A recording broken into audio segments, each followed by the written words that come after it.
सबैजनालाई नमस्कार। आज मसँग प्रेसरको बिरामी हुनुहुन्छ, उहाँलाई म स्वागत गर्छु। नमस्कार। नमस्कार। म प्रेसरले हानेको 2 वर्ष पुग्न लाग्यो हजुर। उहाँको हालत देख्न सक्नुहुन्छ, अहिले पनि यसरी हात कामिरहेको छ। उहाँको आधी शरीर नै मरेको छ। थोरै थोरै हातले काम गरे पनि तर उहाँ सकुशल चाहिँ हुनुहुन्न। हेर्न सक्नुहुन्छ अहिले उहाँ चाहिँ यस्तो हालतमा हुनुहुन्छ। अहिले चाहिँ हामीले भिडियो बनाएदेखि 1 महिना अगाडि भिडियो बनाएको थिएँ मैले उहाँको बारेमा। उहाँको प्रेसरको बिरामी हुनुहुन्छ।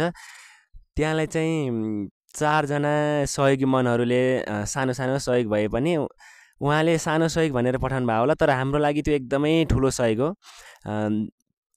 उहाँले औषधि खानको लागि सहयोग पठाउनु भएको रहेछ। म उहाँको बलबहादुर खड्का, पूर्वी रुकुम, हाल साउदी मलेसिया।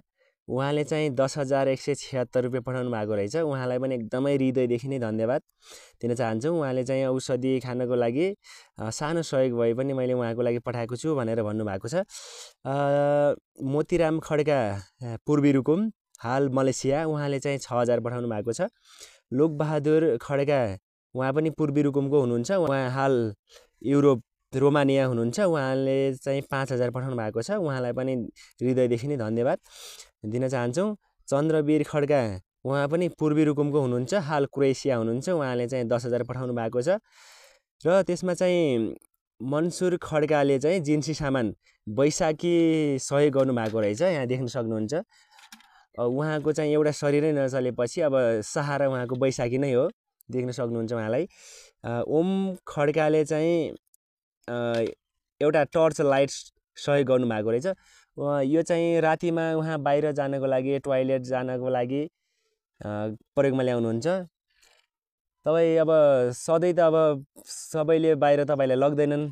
तपाईँ सहारा एउटा बैशाखी, त्यसपछि एउटा टर्च लाइट नै हो नि तपाईँको। त्यही हो मेरो अब टर्च लाइट हो। सधैँ परिवारले मलाई लग्न उठाउनु पनि गाह्रो हुन्छ राति सुतेको बेला। अनि टर्च लाइट दिनुभएको छ, उहाँले सहयोग गर्नुभएको छ। मैले यसरी यो हातले मैले टर्च लाइट समाउँदैन, त्यही भएर दाहिने हातमा मैले बैशाखी समाउँछु। ढोकासम्म लत्रेर गएर मैले यसरी भिरेर मैले लाइट बालेर अरू यस्तो बैशाखी टेकेर जान्छु ढोकासम्म गएपछि म बाहिरबाट एउटा खुट्टामा छैन, एउटा खुट्टा र बैशाखीले म टोयलेट जान्छु। त्यही भएर दिसा पिसाबको लागि सधैँ जान परिवारले पहिला त 1-2 महिना त बोकेर लगिआएकै हुन्न। अब त कति दिन बोक्नन् गाह्रो छ। त्यही भएर मलाई टर्च लाइट दिनुभयो र बैशाखीको सहारामा ढोकासम्म म यही बाले लत्रेर जान्छु। त्यहाँबाट मैले त्यसपछि म बैशाखी भरमा टोयलेट जान्छु दिसा पिसाबको लागि। राति बिराती लाइट दिनुभएको छ सहयोग जिन्सी सामानमा। अनि त्यही भएर समस्या मलाई धेरै छ। अहिले टाउको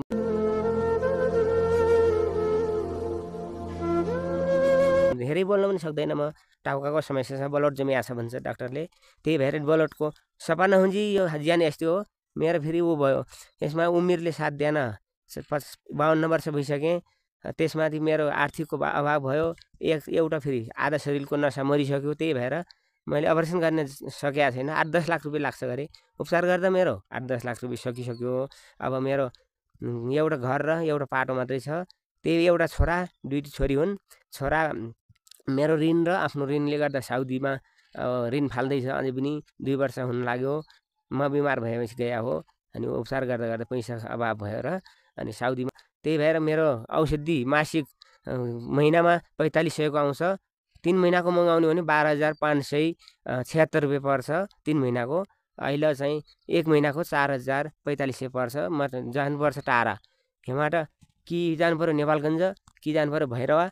उति भएन भने कि घोडाइबाट मगाउने हो भने मैले यहाँ पाउँदैन। त्यो मेरो नसाको अनि टाउकाको प्रेसरको झम्किनेको चारवटालाई मेरो 560 रुपियाँ पर्छ। त्यही हो मेरो 3 महिनाको मगाउने हो भने मलाई धेरै गाह्रो छ। उहाँले सहयोग गर्नुभयो, एक धन्यवाद छ मेरो लागि। अनि भगवान्ले उहाँको लागि ठुलो रक्षा गरून् भन्ने प्रार्थना गर्छु। उहाँले एक पैसा जम्मा गरेर अब पैसा पठाउनु भएको छ। उहाँलाई एकदमै हृदयदेखि नै धन्यवाद आह्वान गर्न चाहन्छौँ। किनकि उहाँले औषधिको लागि औषधि खानुहोला भनेर एक पैसा जम्मा गरेर हामीलाई सहयोग पठाउनु भएको रहेछ।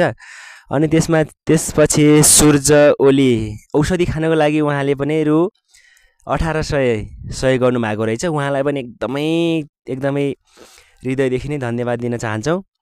यिनी सहयोगी मनहरूको लागि हजुरले अझै मनमा लागेको कुराहरू अब अझै अब आफ्नो स्वास्थ्य राम्रो गर्नको लागि अब सहयोगको अपेक्षा अझै गरिरहेका छौँ। यिनी सहयोगी मनहरू हुनुहुन्छ, अब उहाँलाई के भन्न चाहनुहुन्छ? अझ धेरै तपाईँको मनमा लागेको कुरा, अब अझ धेरै सहयोग आओस्, अब स्वास्थ्य राम्रो हुनको लागि अब के भन्न चाहनुहुन्छ? खै हजुर, उहाँले कसैले म टाउका अपरेसन गर्न त भ्याउँदैन, अनि कसैको पैसा भ्याउन सक्दैन 10 लाख जति। मैले फेरि चाह पनि छैन, मेरो आधा उमेर गइसक्यो, छोराछोरीको बस्ने बास किन हराइदिउँ भन्ने छ। औषधि खानको लागि कसैले हृदयबाट धर्म आउँछ भने मेरो मासिक 4045 पर्छ। त्यही भएर कसैले चाहनुहुन्छ भने त्यही औषधि खाएर बच्नुहोस् भन्नुभएको छ डाक्टरले। त्यही औषधि मेरो सास सुन औषधि खाने 1 महिना छुटाएपछि कुन हालत हुन्छ भन्ने डाक्टरले आफै भनिएको छ। त्यही हो, औषधिको लागि दिनुभएको छ सबले। अझै कोही मनकारी हुनुहुन्छ भने त्यही औषधिको लागि मात्रै हो। कहिले 1-2 हजार दिनुभयो भने नि 1 महिना आधा महिना खाने औषधि आउँछ, त्यही हो। उहाँलाई चाहिँ तपाईँले अब ठुलो सहयोग गर्नुहोस् भन्दैनौ? अब तपाईँहरूले चाहेर इच्छाले 1000-2000 उहाँको खाता नम्बर उहाँको माथि स्क्रिनमा मैले राखिदिनेछु, डिस्क्रिप्सनमा राखिदिन्छु, मैले तल कमेन्ट बक्समा राखिदिन्छु मैले उहाँको खाता नम्बर, मोबाइल नम्बरहरू माथि स्क्रिनमा पनि राखिदिनेछु। तपाईँहरूले त्यहाँ हेरेर कल गर्नु होला, उहाँलाई कुरा बुझ्नु होला, सहयोग पठाउनु होला। तपाईँहरूले चाहनुहुन्छ भने अब 2-4 हजार तपाईँको इच्छाले जति सक्नुहुन्छ त्यति नै हाम्रो सहयोग हुने, तपाईँहरूको सहयोग हुनेछ। उहाँको हालत देख्न सक्नुहुन्छ, अहिले अब यस्तो अवस्थामा हुनुहुन्छ। उहाँको मेन समस्या भनेको अहिले उहाँको टाउकाको समस्या रहेछ। तपाईँहरू उहाँको दुःख हेर्नुहोस्, उहाँको वेदना हेर्नुहोस्। अरू चाहिँ अब सहयोग अहिलेसम्म हामीसँग अब जिन्सी सामान सबै सहयोग गरेर लगभग 6-7 जना जतिको सहयोग छ। अरू अब उहाँको हालत देखेरै तपाईँहरू बुझिसक्नु भएको छ, उहाँको हालत यस्तो अवस्थामा छ। अहिले टाउकाको समस्याले गर्दा उहाँ एकदम स्थिर अवस्थामा बस्नै सक्नुहुन्न। उहाँको हालत हेर्नुहोस्, अहिले यस्तो अवस्थामा उहाँ हुनुहुन्छ। उहाँ तपाईँहरू मनकारी सहयोगी दाताहरूलाई पनि एकदमै धेरै धेरै धन्यवाद छ। अरू सहयोग गर्न चाहनेहरूले माथि स्क्रिनमा मैले नम्बर छोडिदिनेछु र कमेन्ट बक्समा डिस्क्रिप्सनमा मैले सबै नम्बर, खाता नम्बरहरू सबै त्यहीँ राखिदिनेछु। हजुरहरूले सहयोग गर्न चाहनुहुन्छ भने सहयोग गर्नुहोला। अरू केही भन्न चाहनुहुन्छ? अरू अब सहयोगको अपेक्षा गरिरहेका छौँ। अब यदि सहयोग आयो भने अब उपचार गर्ने, अब औषधि खाने गरिराख्नु भएको छ, अहिले पनि सहयोग आइरहेको छ अलिअलि। त्यसमा अरू केही मनमा लागेको कुरा अरू केही छ भने केही भन्न चाहनुहुन्छ? खै बोल्न म धेरै सक्दैन हजुर, मेरो योपट्टि साह्रो चिज पनि खान सक्दैन, धेरै बोल्न पनि सक्दैन म। अनि म एकान्तमा बस्छु, एक्लै बस्छु, अनि धेरै फोनमा पनि म बोल्न सक्दैन। टाउकै झम्किन्छ, टाउको छिर्किन्छ। म भन्नेमा धेरै थियो तर बोल्न म सक्दैन, पुरै ज्यान थर्किन्छ बोल्दाखेरि पनि। अब कुरा गर्दा पनि मलाई धेरै समस्या, टाउका समस्याले गर्दा भन्दा मलाई बोल्न सक्दैन। त्यही हो अपेक्षा मैले खोजेको। म अपरेसन गर्ने अवस्थामा छैन, अपरेसन गरेर म बच्ने पनि धेरै चाहन्न। अपरेसन गरेर टाउका अपरेसन गरेर कुनै हालतमा म ठिक हुँदैन। त्यही औषधि खाएर जति मेरो सास छ त्यतिसम्म मैले औषधि मात्रै पेल्नुपर्छ। महिनाको त्यही 4500 जति आउँछ। त्यही हो मैले खानुपर्ने। छोराले आफ्नो ऋण फालोस्, मेरो ऋण फालोस्, पहिलाको गाह्रो छ। मैले औषधि खानको लागि धेरै गाह्रो परेको छ। अनि काम गरेर मेरो बुढीले पनि कहीँ ध्यारी मजुर गर्न जान्छ, म पनि ध्यारी मजुरी खाने मान्छे हो। मेरो कर्मचारी छैन, कुनै केही छैन। म ध्यारी मजुरी खाना खाने यस्तो हालत भयो। 2 वर्ष पुग्नु लाग्यो। अहिले प्रेसरले हानेर यस्तो हालत बनायो। पहिला सुखीको दिन थियो, दुःखी थियो। म जस्तो दुःखी कोही नहुनु होला भन्ने चाहन्छु। अनि यो प्रेसरकोले हानेर बच्नुभन्दा मर्नु नै ठिक हो। मर्ने त खै आउँदैन, सास गएन, सास बचेको। त्यसपछि अब बच्ने धेरै गाह्रो भइएको छ। पहिला सुख थियो, अहिले दुःख भयो। के गर्ने हजुर, यही भन्ने म चाहन्छु। म धेरै बोल्न पनि सक्दैन। तपाईँहरूले हेरिसक्नुभयो, मलाई सहयोग गर्ने दाताको नाम पनि वाचन भइसक्यो। मैले यति भन्दै बिदा हुन्छु। म सबभन्दा मलाई सहयोग गर्ने जुन जिन्सी नगदी दिनुभएको साथीहरूलाई भगवान्ले रक्षा गरून्। म जस्तो कोही नहोस्, आफ्नो शरीरको ख्याल गर्नुहोला। म यस्तो बिग्रेँ, प्रेसरले हानेर यस्तो बनायो। तपाईँहरू यस्तो रोगी चेक गर्नुहोला, जाँच गर्नुहोला भन्ने चाहँदै म सबैलाई मेरो तर्फबाट नमस्कार गर्न चाहन्छु। देशमा बस्ने, विदेशमा बस्ने नेपाली दाजुभाइ दिदीबहिनी जो हुनुहुन्छ उनलाई नमस्कार गर्न चाहन्छु। मलाई सहयोग गर्ने भनेरलाई धन्यवाद चाहन्छु। यही हो मेरो भन्ने। म धेरै बोल्न चाहन्न, म हार्न पनि सक्दैन। अनि राति बिराति म बैशाखी र त्यही लाइटको भरमा हेर्छु।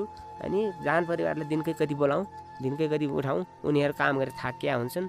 उनीहरू सोच्ने उनलाई लागेको हुन्छ जसलाई नम्बर हुँदाखेरि मलाई यस्तो हालतमा देख्नुभयो सबैले म त गाह्रो छ यही भएर म भन्न चाहन्छु केही भन्ने भए उहाँले भन्नुहुन्छ म त धेरै बोल्न सक्दैन गाह्रो छ हस् त उहाँको अब हालत यस्तो अवस्थामा छ देखिसक्नुभयो उहाँ धेरै अब 2-4 मिनटभन्दा बढी बोल्नै सक्नुहुन्न उहाँ शरीर कामै गरेको चाहिँ हेर्नुहोस् पुरै उहाँको दृश्य हेर्न सक्नुहुन्छ उहाँको ठेगाना चाहिँ रोल्पा परिवर्तन गाउँपालिका 5 राङकोट त्रिवेणी लिउरीधारा भन्ने गाउँमा पर्छ एकदम यो विकट गाउँ हो यहाँ चाहिँ अब